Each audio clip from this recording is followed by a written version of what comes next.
Bonjour. La livraison de ce jeudi 18 avril 2024 de la presse quotidienne porte notamment sur les premières mesures matérialisant la volonté de rupture du nouveau régime. De nouvelles orientations du président Bassirou Diomaye Faye ont été rendues publiques à l'issue du Conseil des ministres tenu mercredi, lesquelles témoignent de la volonté des nouvelles autorités de mettre en œuvre leur vision pour le Sénégal. Diomaye lance la machine, note ainsi le journal Le Quotidien.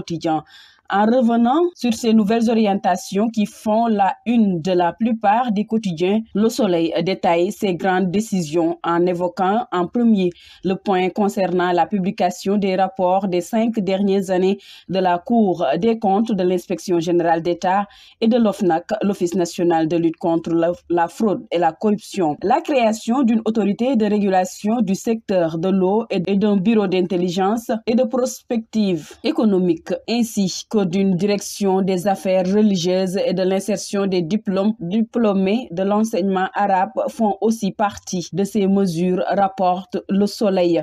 De même, il sera établi un pré-rapport et un rapport définitif sur chaque passation de service. En attendant, avant fin d'avril 2024, il demande au gouvernement de faire le point sur toutes les passations de service effectuées dans les ministères, écrit Enquête. Selon le même quotidien, le président Bassirou Diomaye Faye veut un audit rapide du contrat d'affermage entre l'État du Sénégal et Sen'Eau, l'entreprise en charge de l'exploitation et de la distribution de l'eau potable en zone urbaine et périurbaine du Sénégal depuis janvier 2020. Diomaye instruit et décide à tout va, affiche Le Quotidien Les Échos, avant de revenir à son tour sur les différentes annonces, dont celle portant sur l'élaboration d'un projet de loi sur la protection des lanceurs d'alerte avant le 15 mai prochain. Les Échos signalent que des appels à candidatures sont prévues pour certaines fonctions dans le secteur public et parapublic, un point parmi un ensemble de mesures qui conduit L'Info à titrer La machine s'emballe.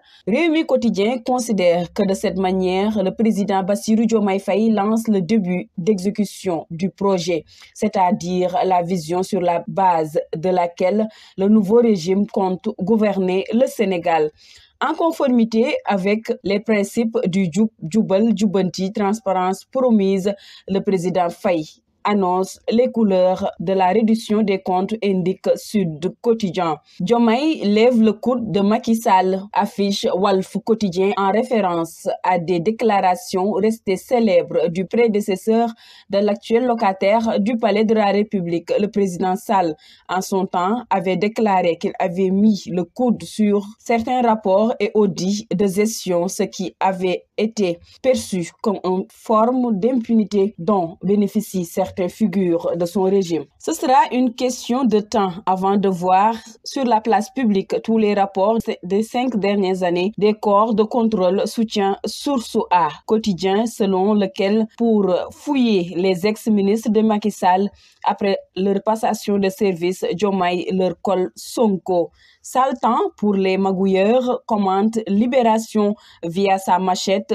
Vox Populi annonce que des audits tout azimuts seront lancés sur les instructions du chef de l'État, lequel fouille partout selon le même journal. Vox Populi rapporte aussi à cet effet que le président de la République a instruit le Premier ministre d'élaborer avant fin d'avril un rapport exhaustif sur les constats et les propositions relatives à la situation sectorielle, administrative, budgétaire, financière à chaque ministère. C'était tout pour la revue du jour. À vos kiosques et très bonne lecture à toutes et à tous.